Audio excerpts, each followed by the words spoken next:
All right. Welcome to the first episode of Unleash Your Impact. This is conversations on music, transformation, and impact. And I am so excited to have my first guest as someone who has made so much of a difference in my life and in my business, my coach, Serena Hicks, who, while is not in the music business, you will soon learn why this conversation is just so relevant and so foundational to all of the conversations we are going to continue to have here. So before we dive in and we get into that, Serena, could you give us a brief intro on who you are and what you do? I can. Hey there, hi there, ho there. Hello, everyone. Welcome to my closet. This was, as I was telling Sivia, it was like, okay, this is YouTube, I'm like, oh, I totally know. That's why I decided we'd be right here. I have moved into my apartment. It's basically been a week, and this is the coziest, best audio place. And I am, in case you didn't guess, a money mindset mentor and coach. We are notorious for making shit work where we are. I love talking about money. I know and love the energy of money. I think that most of us have been socialized in a web of lies that money is, scarce and we need to fight about it, which explains why some people glorify it, other people are greedy, and it turns into this wild thing. It's a little bit like sex in that, like, it's a neutral thing. It depends on your choice and how to interact with it. It is not inherently good or bad. And as Sivia knows, and I hope we'll have a chance to talk about, I feel like money is an invisible, unlimited, benevolent energy like creativity. Like, where do you songwriters, where do you musicians pull this shit out of? I'm like, well, from the invisible world. And I thank God, don't worry that we're going to run out of songs. And I offer a word, right? I'm like, that would be the worst world to That live would be in. terrible and will That never would, happen. no, exactly. And I argue money is similar. So thanks for having me, Sivia. I'm so excited to get to Awesome. be your first guest. I'm so excited. Okay. So there's a few things that drew me to you as my coach and as a friend and just as a person that I think are relevant here. Cool. And some of those are, Mm-hmm. first of all, just understanding how transformation itself and doing that like inner work, that personal development work is a tool for impact and activism. And it in itself is an act of activism, right? Agree. Yes. So understanding that, and then how artists and the industry as a whole, the industry around the artists, really have such an integral role in shaping the culture around us, and how they have the power and the influence to affect societal change and make things happen from the bottom up. So that's one thing I know we connect on there, and we'll get into. Also, just how music itself can be used in healing and in transformation. It sculpts society. Yes. Music sculpts society. Like, society Yes. doesn't inform music. I know it does, but the musicians It's a reciprocal inform us. relationship, but yes. Yes. Mm-hmm. So let's start there in terms of just how you yourself in your own personal practice, because I know you are a music fan and how you use it in so many ways, how you use that in your own personal healing practice. I mean, just all day, every day. So I feel like I should start with, and I know you know this, my big kid career, as in not working for my mom like in fifth grade. My actual job started at MTV News, and it was the New York News Department. I had the great pleasure of working very briefly with some people on the LA team, but I want all of you musicians to know I'm not one of you, but I have been a fanatic forever, and it has been my honor and privilege and pleasure. To have that small look in the music industry. So how music informs me and has, I mean, I'm thinking back to, like, so dance has meant everything in my life. And I feel like dance is a form of trauma therapy. And as everyone knows, dance involves music to be dancing to. Um, so even in middle school, like, I remember having like the jam box. Shout out to everybody old enough to know what I mean about the big ass jam box and the tape player in my bathroom. And I had like a separate AM FM radio, and that was a big deal. I got that in like second grade, my AM FM radio. And I would like go to sleep to music and I would wake up to music. And and I should also thank my mom, my dad, my stepdad. Like, music's been in my life my whole life.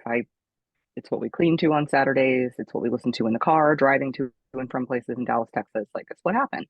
So I think I got really intentional about it. So I spent 10 years in New York City, and obviously starting at MTV, uh, I got to listen to a lot more music, including like finding music beds for like whatever we were working on. Um, I think I got intentional. Like there was never any one day, but I realized at some point. So I've for sure suffered from depression. I've been diagnosed, medically treated. Um, I'm just basic bitch when it comes to anxiety, sometimes too much coffee. And I was at some point I connected the dots that music was a really effective for me, upper or downer. Yep. So when I was really down, maybe, keyword being maybe, a little less Sarah McLachlan. At the same time, Sarah McLachlan is powerful medicine for me when I feel ungrounded, when Mm-hmm. I've somehow disconnected from my body and can't find the words to express like the sadness. And Yeah. then it's like her music, her voice helps unlock and allow things to flow. Yeah. It was definitely during my 10 years in New York that at some point I realized I can like turn the dial up to, elevate a mood pending my musical choices. And oh, see, my light is doing the weird thing. And I can ground myself, root myself when I feel plastic or disconnected from the soul of life. Yeah. And then, of course, I mean, music, I'm going to skip ahead just to also answer this question. It's not the question, but I want to skip ahead because it's a good story. You guys, I live in Texas. I'm a native Texan. I spent 10 years in New York City. I did the thing that all of us Texans do, which is come home. So now I live in Austin, Texas. I drive to see family in Dallas every now and again. I have a electric vehicle. So that means I have to like stop at a Tesla supercharger station, and there's a place in Waco. So Waco is country, y'all. If you know Waco, you know. If you don't know, just trust me. It's I've got a couple country. friends from Waco. Yep. Okay. It's country. It's OG country. So there's this like, yes, Tesla charging station in the middle of Waco. And the joke is, but it's not a joke. It is literally, it's country. So it's my favorite because every time I go, it's called the Collins Street Bakery. It's not their original location, but like basically there's 25 Tesla supercharger stalls. And so you've got this super diverse, like age wise, racially, like Tesla drivers. And then we're at the Collins Street Bakery. And like the other half of the parking lot are like double wide dually trucks covered in mud, not being ironic. Like, this is what's up. And I remember being in line getting baked goods I didn't need, but really needed. And it, T Swift, some T Swift song was on. And I'm singing, and I look behind me, and there's like a senior citizen Indian lady also singing, and there's like a little blonde 16-year-old at the cash register singing. And I'm like, the three of us, I'm black biracial, you guys, and I'm native Texan, but I'm like, look, 10 years in New York, I'm different.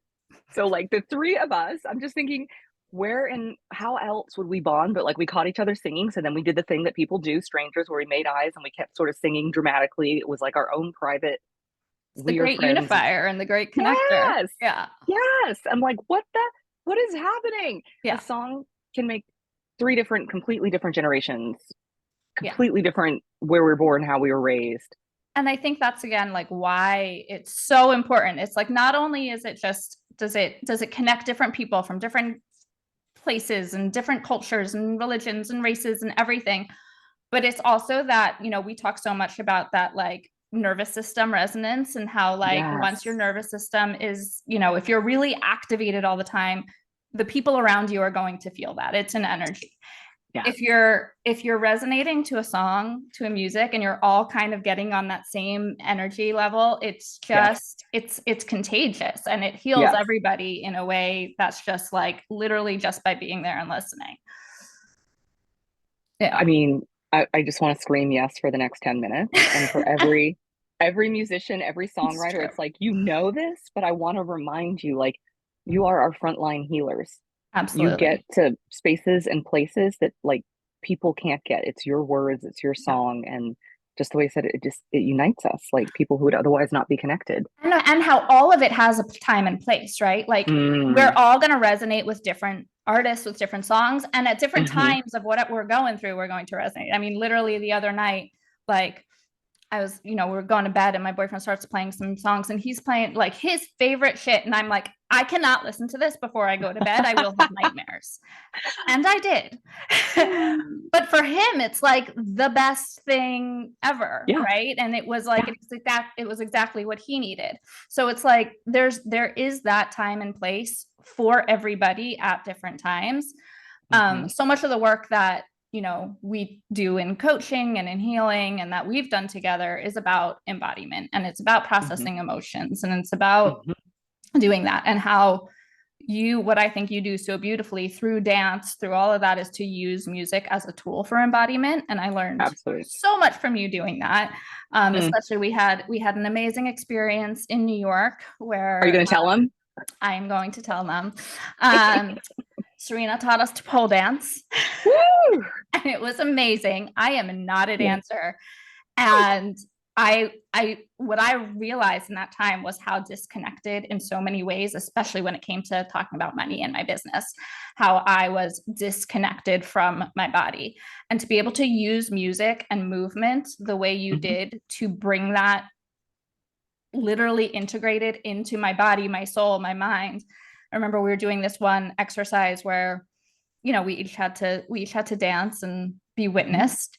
And we started with one song. I don't remember what it was, and I wasn't quite there. I wasn't in it. And then the next same song came on, and I remember it was Arctic Monkeys, Do I Want to Know? And boom, I was in my body. Yep. Felt my rock star vibes coming out, and we all did.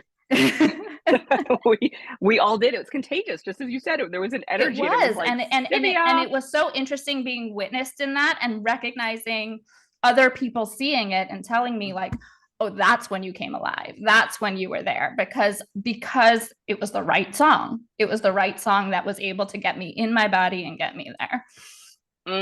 The energetic frequency that different songs carry, that the different artists bring to the game, that again heal, inspire, bypass the brain, which is why I'm so in love with music. Yeah. Like, we all have our human brains. We need brains. I don't hate brains, but like sometimes they, as you know, they are far past being helpful. And I feel like music is the great bypasser.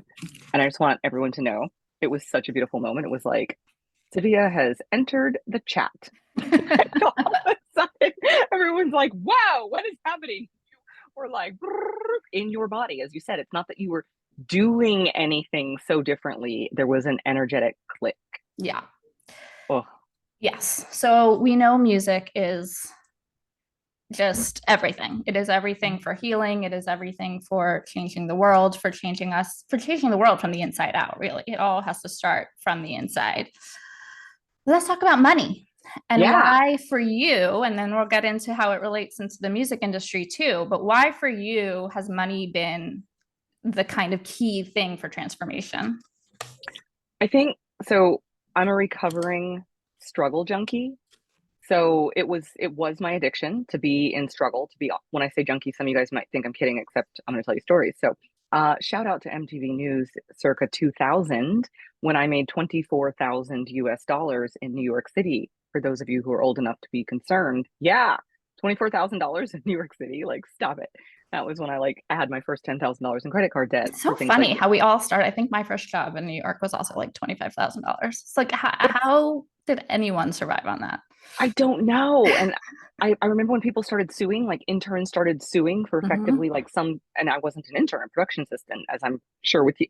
I just remember thinking like, why are they so cranky? I figured it out. They should. And now I'm like, yes, young people, you were right. There's no reason for people to be strung out financially. So I just, mostly stayed in struggle. Like, that was totally worth it. No regrets. And yeah, when I, got through my first working year with $10,000 in credit card debt, and then I went home to like finish college, and then I went back to New York and loved my boss, worked with the best people in the MTV News world, like loved the job, but didn't have enough money. So it was always just sort of a credit card bill. And I shopped at Old Navy. So it's not like I was living outside of my means, guys. They were 10,000 roommates, and I like picked a new shirt for the next month or whatever. But it never occurred to me, socialization, family of origin, just how I was raised, it was like money was for other people. And my only sort of, as it pertained to money, my goal was to have enough My next goal was to get out of debt someday. And my third goal, which was really a goal, you guys, was like, but I could also marry rich. So that was my plan. I mean, I don't care who you are. If you were socialized as a woman, we've all had that thought at some point, for sure. I was raised on Cinderella and Beauty and the Beast, like everyone else my age, born in the late 70s, you guys. So exactly, it was like, obviously it would be a true love match as well, but it was going to be some Prince Charming vibes, But like true love obviously, my forever. true love will be a billionaire. Obviously. I'm the best, Like, the best person in the world, also. So, obviously. Thank God I worked at MTV News. That was going to help. I was going to like meet him on set. Didn't work out. Thank everything holy. So I spent like, when you're young, and I'm sure so many of the musicians listening to you can totally relate. Like when you're in your early 20s, it's okay to be broke. You don't get really shamed for that because that is socially acceptable. And I still remember on my 25th birthday, but the parents are also always saying, okay, but of course, remember, soon you're going to have to get a real job. oh my God, of course, but you can get away with that shit at 22 and 23. And I remember being 25, being like, oh God, now I'm an adult. Like I can't just go work at McDonald's or be like, aha, I'm just figuring my life out. Like at 25, now the parents were like, seriously, pull your shit together. And so there was a real shame component, and I was always just getting by. So when the real shame component came in, I started doing what I've since other people do, and I have no judgment towards because I sure did it, where it was like, okay, let's pretend we're doing better than we are. So let's buy a few things we can't afford so it looks better. It's human nature. I don't have a great deal of shame. Again, judgment towards other people or shame for the past version of me who did this. So I was air quotes living outside of my means because my means were not ample. And eventually it forced me into being a little more creative. It was like, okay, this contractor shit isn't really going to fly. Keep in mind, I watch some people and I have such endless respect for them, like leave sort of being in the system and becoming like full, like, oh, I'm going to start my own production company or I'm going to partner with so and so. And so I remember it's not just about them being entrepreneurs.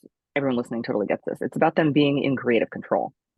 But I did not have the eggs to be in creative control of my life or financial situation. I was like obviously going to meet Prince Charming, who was a billionaire, obviously. So it was just hold out, hold out.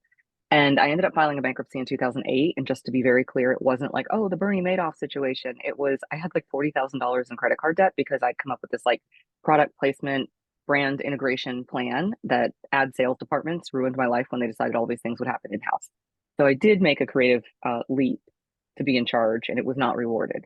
And at that time, I had it spread off of I don't know how many credit cards, but I could barely make minimums. I couldn't breathe. I was making rent by the skin of my teeth. Lyft and Uber didn't exist, you guys.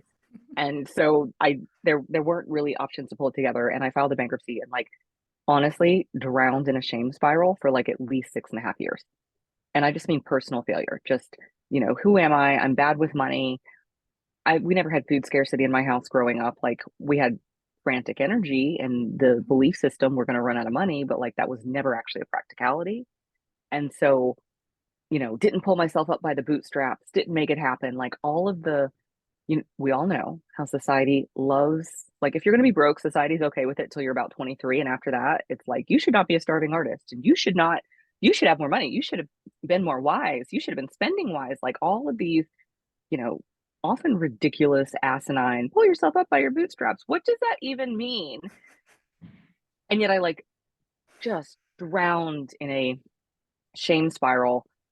I can remember thinking, like going on dates, like, what if we like each other? Like, when would I tell him I have a bankruptcy on my credit and it would ruin his credit if he wanted to marry me? Like, what? How fucked up is our society? Like, I'm on dates feeling extra And unworthy. how do you ever show up as your true authentic self when that's what's You, in the back of your whew, mind, right? And whether so it's well said. yeah. And obviously we're talking about money here, but that comes up with any time where it's that feeling of I'm not good enough, I'm a failure, I fucked up. Gotta hide You're this part. carrying that with you everywhere. Yes. And it's such an energetic, like wearing a big wet blanket. It feels horrible and it absolutely repels people.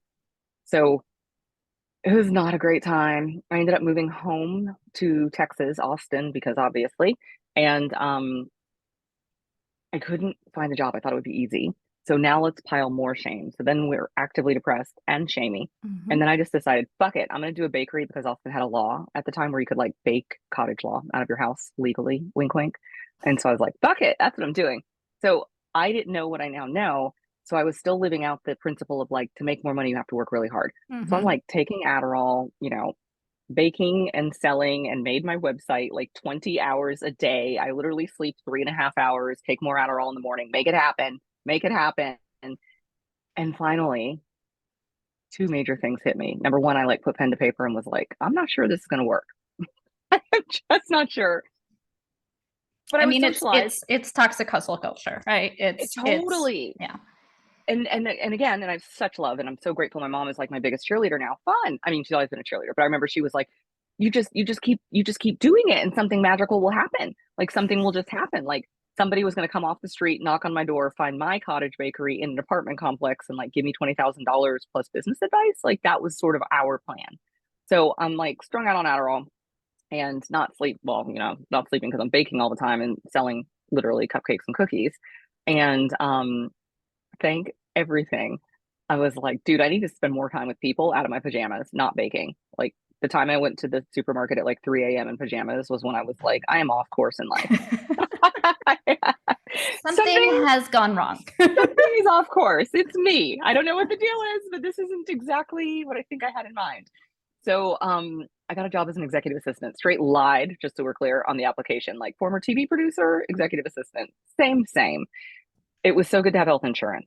It was so good my nervous system was able to relax. It was Mhm. so good to be supported financially. And like I remember noticing literally how my head was clearing, knowing how I could make rent every month. I didn't have a lot of money. Let's all be very clear. I did have just basic financial stability. And that resonated. I'm going to jump way ahead, you guys, to something that I talk about a lot. And before I started my coaching and consulting business, before I figured out money and I were really great friends, and the energy of money was like, "Would you help steward me?" And obviously, I was like, "Yes, I will." Um, for so many humans, for too many humans, like mission of my life is I want this for no humans. When there is food scarcity, when you are genuinely worried about like, what if we get evicted? That ambient background siren, that relentless stress on the adrenal glands, on your whole system. This is why so many lower income communities have such higher rates of death by preventable diseases. Mhm. It's not any one thing, and it sure as shit isn't bad luck. It's a stressed out system. And I Yep. know you know this, Cynthia, as a coach, and we can't access our creativity. So it's such a fucking cage because the great idea, the brilliant song that would be a hit, that would, do whatever, like we can't access it when we are in full survival mode. So I'm very grateful for getting that executive assistant job because to be honest, it was the first time I was out of survival mode in like years. And ultimately, eventually, over the course of a few years, there was different leadership that came and went. I did a Kickstarter to open up my pole dance studio with no mirrors, not about the male gaze or your partner's gaze, about the internal experience. So shout out to all my Kickstarter supporters. I raised 18K, which at the time was worth 10 zillion Mhm. dollars to me. Goal was 15, and that was a spiritual experience. So that was like my first taste of the energy of money as a stand-in for connection Mhm. and being partnered with the divine. Not like money is not about money, as you know. Um, and then I ended up back at the company local newspaper. Why lie? News again. Here we are. And I'm back into local newspaper in the Austin newspaper, which is not like MTV News, guys. It went from innovator to dinosaur. I said it. And I meant what I said. I said it. I eventually, leadership had changed many times, was unceremoniously pushed out, and it was a yucky situation, like complete with at lunch, I'm invited to HR and they're like, you may leave from this back door now. Like, hi, drama. Not mincing around. No, like, okay. And I knew for like, it had been honestly well over a year. I knew I wanted to do something else. I knew I was meant for more, but I Yeah. was so married is not the right word. Holding on to that biweekly paycheck, like the life raft it was, because I was paycheck to paycheck. Like I was more comfortable. I had my own apartment. I had a Yep. decent Jetta, Volkswagen Jetta, if anyone can relate. Like I wasn't living high. I wasn't pretending to be bigger financially or better off, but like I didn't have a savings. I didn't have, I didn't, I couldn't fathom what would happen if I didn't work there. So I got pushed out. Thank you, universe. And my brother died like 2 weeks later. And so I was 40 and in my studio apartment, a very short, like I used to walk to work. And I had my two cats, and I'm like, I don't walk to work anymore. I can't sell the car because I can't literally, like, I owed more than it would sell for. And my studio apartment lease, I'd already given notice. And then, of course, with my big brother's passing, um, just in grief. Yeah. And I was like, I don't think this is the life I'm supposed to have. And I had a lot of time to think and did a lot of red wine consumption. And I was over serving myself. And no one in the music industry knows about that. We don't. No, No, you guys don't know never that term. happens. No. That term kills me because I'm like, it's not a thing, you guys. It's not a thing. Okay, so I was over serving myself. That is a thing. That is how it actually is. We've all overserved ourselves and been overserved. So I think I just shout out. There's no better party than a music industry party. Can we true. just talk about? Sometimes I hang out with muggles and they're so fun because they're like party, and I'm like, you don't know a party. Listen, when I was young, I used to, and I'm fine with that. Okay, like I'm satisfied. So basically, my come to Jesus was my friend's boyfriend wanted to hire me for consulting work, and thank God he'd been on my ass for like weeks. And of course, with my brother dying, he was like, "Whoa, like take your time, get me the contract. I know I want to hire you, but like, he wasn't like I need your proposal tomorrow." But you guys, if you're like, "Bitch, didn't you have no money, nunca, like no money?" I'm like, "Yes." And we have someone basically energetically beating down my door, being like, "What is it going to cost to hire you? Let me give you money." Yeah. And that was when it occurred to me I might have issues with money. Like, hold on. It might be me. I'm the problem. It's me. And so that was when I got on the internet. I went to Google, you guys, and was like, how do you figure out what to charge people as a consultant? Which, Sivia, you know this, so many of you musicians listening, so many of us are socialized that money is for air quotes, other people, just for other people, not you. They don't look like you. They're different gender, different sexuality, like whatever the story is, it's for quote, them, not you. And so I was like, I don't even know what to charge. Like I have this nervous system shutdown, this like, I don't know. I'll do it for $10, except that won't pay my fucking rent. And so it was a money mindset coach. And I was like, what is money mindset? It sounds stupid. I just need to know what to charge. And I ended up hiring her. And then if you guys are like, I thought you were broke. No, I didn't have any money. So I remember explaining to her, I required a payment plan. And just to be very clear, I didn't have a 401k to cash in. I didn't it wasn't that I was unwilling to use a credit card. It was, I had this much left. If you'll let me make this first payment, I know that we will I will figure out how to get paid and get more, which is exactly what happened. And I am skipping way ahead because Cynthia's like, girl, we got to be done this week. But here's the deal. It's also good. Thank you. But it's just like, I have such I want to curtsy and bow to all of you songwriters, all musicians. I know everyone is not a songwriter. All musicians. All musicians, all people who work with musicians, because every single part of it is crucial. And creative as fuck. Yes. I've met some of you artists.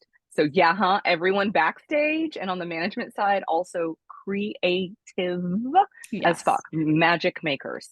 So I was experiencing firsthand for the first time in a long time, for the first time since I'd filed my bankruptcy, that when we step out in faith, the road rises to me, the road rises to meet us. And that was what really started to unlock, because it's like, oh shit, when I filed bankruptcy, I shifted my entire focus instead of creating, because working at MTV News and then freelancing and other places, and that y'all know the industry, it was all just freelance. Yeah. My phone would ring, I'd get an email. Like sometimes I didn't work for 6 weeks. Of course, I freaked out in the meet, but it always came around. Right. And I always knew something always came. It always worked out. And when I filed the bankruptcy, my whole mindset shifted to can't run out of money. Can't run out of money. So I was in jobs I hated, white knuckled, gained weight. My bones grew this weird claw that I had to have shaved off. It's like my body was shrieking at me, but my predominant belief was I need the money. And so my whole universe was functioning from I need the money, and not coincidentally, you guys, I needed money as long as that was my predominant thought. Right. It took my big brother dying and me being in a properly like, this is not okay life season, to start to connect the dots and realize I stopped believing in magic. I stopped believing in creative energy. I stopped believing that the divine would save my ass. I stopped being a vessel for creativity, love. I now know money is the same energy to work through me. So I was closed, so it couldn't help me. So Yeah. I had shitty experiences and jobs because I was functioning from this I'm not available to be a vessel energy. And once it was sort of unlocked, and Sylvia, you know the story, and I love witnessing it in your life as well.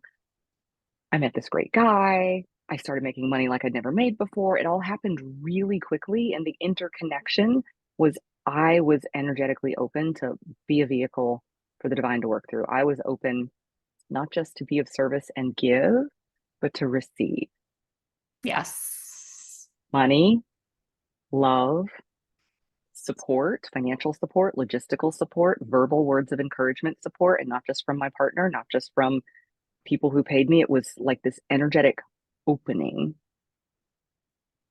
And that changed my whole life. And now I'm evangelical about money as the tool for transformation because we can measure money. It's easy to be like, I'm really open, Serena. My heart's open. And I'm like, okay, let's measure something. Right. Right. That's when we go, that's when we as coaches get to go deep and be like, yeah, you say you're open, but this is how you're thinking and this is how you're showing up. And, Here are the results. as we know, our thoughts create our results. And, if your thoughts are all about scarcity and I need, it's not enough, that's what we're creating. Which brings me to how this comes into the music industry too, other than obviously what we talked about as money being an energy, just like creativity, and it flows. The more we create, the more it flows, and we get to be the people that it works through. Whether you're an artist, a manager, an agent, whatever it is, you get to be that vessel almost for it to work through. I've seen so much, working 17 years in artist management, marketing, so much scarcity, both on the artist side and on the professional side, right? There's the obvious trope of the starving artist, right? Sure. And then even at the highest levels of the artists and the agents and everybody making shit tons of money, there's still so much scarcity where you see in the excess and the overspending and not being able to manage it. I remember working with a client who was, on average making about $3 million a year, was probably spending 2.9, not things that were going to push the career forward into making more money. Right. So how do you, you talked a little bit about shifting from that scarcity mindset into more of an abundance mindset to create more money. Yep. And also not get into this, like, I have to. And then you're in this hustle, grind, overspending, grinding, hustling all of the time. So the two different extremes are both related to a lack of like inherent worthiness. Because non-attachment is my real answer. And we can't be sort of non-attached or unattached to how it looks to other people. Back to when I was in my earlier 20s and was like, I didn't have money, but around 26, and was like, oh, but I need to look like I maybe can afford a pair of shoes once a year. And like that would, if we're going to borrow young Serena as an example, it's like I was attached to what people may have thought of my image. And one of the biggest blessings coming up at MTV News was witnessing there were artists who were just there to make music, just there to be a conduit. And then there were artists who were trying to get the sales, trying to have a hit music video. They were attached to, I want to be number one. I can tell you which one 20 years later, holy fuck, I can tell you which ones made more money. And we know what Beyonce was trying to do. Yes. And it wasn't. And we know, Sylvia knows. So new friends, my obsession with Prince till the day I die. And in reading one of my little books about Prince in the 70s, so way the fuck in the earlier parts of his career, he was quoted apparently casually. The journalist noticed like someone on his in his band, I almost said team, isn't it cute? We have different words. Same. Someone on his band / team was like, oh yeah, no. He says, I'm an instrument for increase. Like we are an instrument for increase in others. And I'm like, of course Prince had the impact he had. I am an instrument for increase in others. Of course he was notorious for being so generous and If you needed something and you went to Paisley Park, and I'm like, unattached. Yeah. And that is different than you said if someone's making 3 million and spending 2.9 million. The attachment is why they're spending 2.9 out of a 3 million. Yep. And I'm gonna piss some people off. Love you, mean it. Come listen to my free shit. It might help. But some of you guys are attached to being broke. You think it is a status symbol to be broke. Some of you guys think it makes you righteous or more of an artist. Mm-mm. If you make good art now, wait till you fucking don't worry about rent. Yeah. Wait Or that the till that struggle, is no you longer. have to struggle in order to be a true artist, right? No. Artists are leaders. I'm obsessed with Jay-Z. I know you also know that. But like artists are leaders. Yes.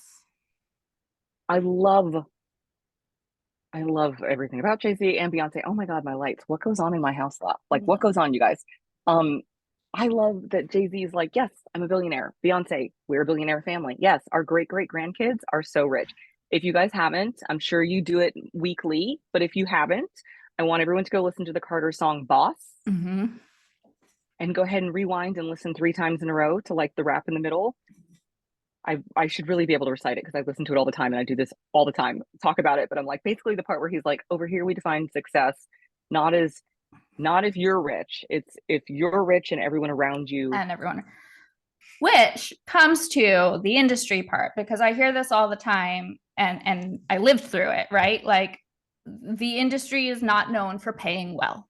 Right? No. It's either you're here at the bottom and you better Right. be happy and grateful because everybody wants this position and you got it. So Yep. be happy with the breadcrumbs you get. Or you're, an executive or you own your company and you're making millions, right? And there's a little bit of an in between, but not very much. And I see it on socials and in talking to my clients, and every time it's like, how can they expect us to live? How can they expect us to steward these artists in a way where we're putting their creativity and they're helping them change the world if we can't survive ourselves, right? And then obviously the artists who haven't quote unquote made it yet, and how do they continue to make that art, right? And I talk, we want to change industry, we want to change society. It's got to start from our own minds. These industries, these companies, these society, these systems were created by people's thoughts. That's scarcity thoughts. And scarcity thoughts, exactly. That's where it came from.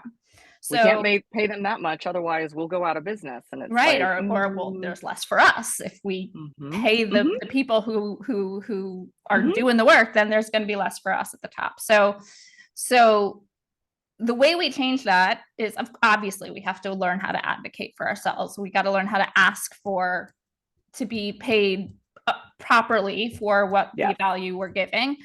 But it's also changing our own mindsets around scarcity. Yes. Because it's contagious and it changes. We can't change the system without changing our own thoughts first. Okay, you guys, hit rewind so you can listen to Sylvia say that. Do the 30-second rewind 3 times in a row. We'll wait. Because what brains think is like, no, sillies. That's not how, no, it's exactly how the fuck it works. That's how the magic making, like it's an inside out job. I am unmoved by circumstances and therefore circumstances move. Yes. It's the magic and miracles of so many artists. Can we just, how did 50 Cent, wasn't he just giving away shit on the street and then everyone went ape shit and then somebody found him? Like I'm gonna do it, you guys. I'm gonna quote Jay-Z again. It's not go with the flow, it's be the flow. We create opportunities when we, even if it's only us, are seeing not just our value, but like seeing opportunities. I think it's Joseph Campbell who used to talk about what is it when something, but suddenly doors will appear where before there were only walls. Yeah. And I'm like, that is it. And so many musicians are active channelers, not just the songwriting, but those of you who play instruments, as you said, people in management, like active magic makers. It's just learning how to wield the magic that you already wield for yourself, for everything you just said, Cydia. Like, it's so easy to complain about systems. I'm excellent. I come from a long line of complainers. It is a personal talent. Complaining doesn't change shit. No. When I change, the world around me brings awareness. There's times where complaining is appropriate, but it's not Fair. going to change anything. Fair. Yeah. Very good point. We don't pretend Yeah. everything is, we don't live in a pretend everything's fine. We need to use our words and be Yeah. aware of what is And actually maybe not happening. complaining, but, pointing out where things need to improve. Sometimes a good complaint party is just a good fucking laugh. But like, then what? Yes. Like, then what? Yeah. I think so much, and we talked briefly about this, like the Grammys, so much focus this last round of Grammys on changing the Sunday. world. Like Yeah. Kendrick Lamar's speech, like moved Yes. me. Yes. Viola Davis, I'm obsessed. So let's just start there. She's But like incredible.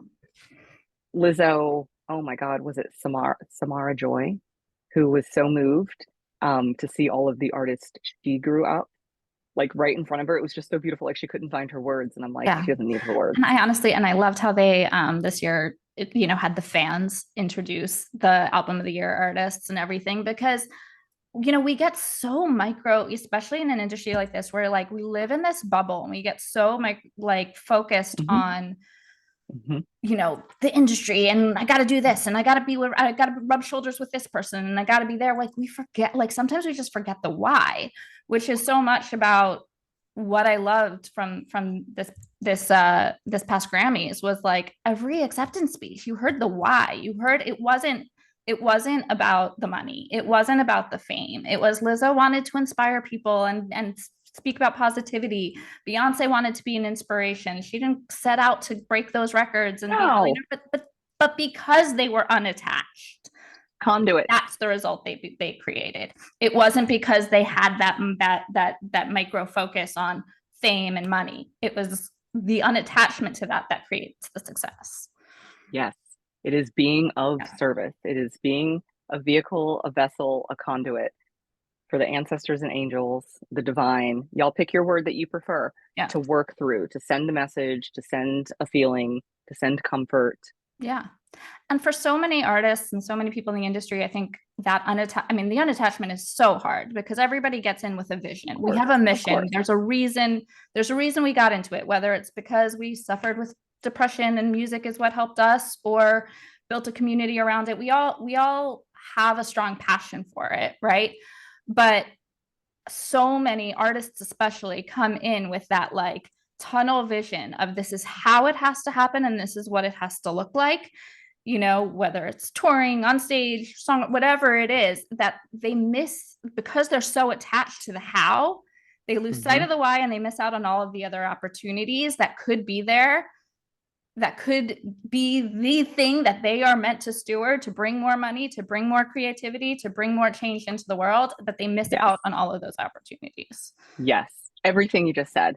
And just to be crystal clear for everyone, I like to call it holy wow money because it requires being in partnership with the divine. It's not about the money. It's not about the money. Money is just a lagging indicator. And we talk about being a steward. So I will borrow from Ms. Aretha Franklin. And, young people, get on the Google. Ms. Aretha Franklin wasn't just a phenomenal singer and talent. We all know that part.